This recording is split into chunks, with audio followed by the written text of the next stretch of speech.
नमस्कार। Youth connecting India में आपका स्वागत है। एक दौर था जब सिनेमा की शुरुआत तक नहीं हुई थी। तब भी लोगों का मनोरंजन होता था, लेकिन तब जरिया था रंगमंच। आज जब हिंदी सिनेमा अपने चरम पर है, हर हफ्ते दर्जनों फिल्में रिलीज होती है, लेकिन अभी भी एक तबका है जो थिएटर को पसंद करता है। आज के दिन 27 मार्च को विश्व रंगमंच दिवस के रूप में मनाया जाता है। विश्व रंगमंच दिवस की स्थापना 1961 में इंटरनेशनल थिएटर इंस्टीट्यूट द्वारा की गई थी। रंगमंच से संबंधित अनेक संस्थाओं और समूहों द्वारा भी इस दिन को विशेष दिवस के रूप में आयोजित किया जाता है। भारत में रंगमंच का इतिहास बहुत पुराना है।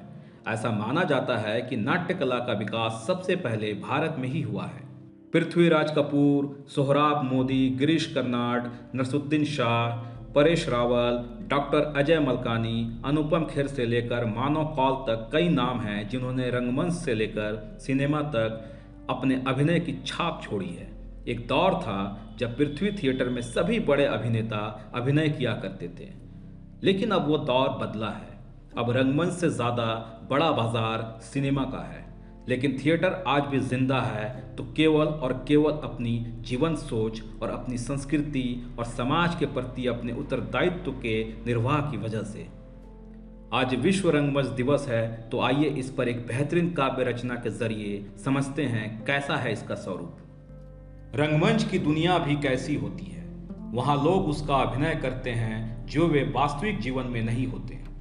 उनका अभिनय यह बताता है कि एक मनुष्य कितने ही रूप धारण कर सकता है, या कि एक मनुष्य में कितनी संभावनाएं हो सकती है। नाटक एक कला है जो अन्य कलाओं की तुलना में जीवन के ज्यादा करीब है। नाटक त्रिआयामी है अपने प्रदर्शन में और बहुआयामी है अपने प्रभाव में। नाटक सजीव है और इस विधा में सबकी भागीदारी हो सकती है। नाटक सबके लिए है। नाटक एक खेल है, पर फिर भी जीवन से जुड़ा हुआ है। कुछ भी ना हो हमारे पास, ना मंच, ना पर्दा, ना साज, ना सज्जा, पर तब भी नाटक खेला जा सकता है। नाटक विशुद्ध रचनात्मक प्रक्रिया है। नाटक विचार है। पर्दे के उठने और गिरने के मध्य जो मंच पर घटता है, वह झलक दिखाता है कि जीवन में माया का बहुत बड़ा प्रभाव हो सकता है, क्योंकि नाटक के दौरान कुछ आभासी पहलू मिलकर एक वास्तविकता का पोत सामने लाते हैं।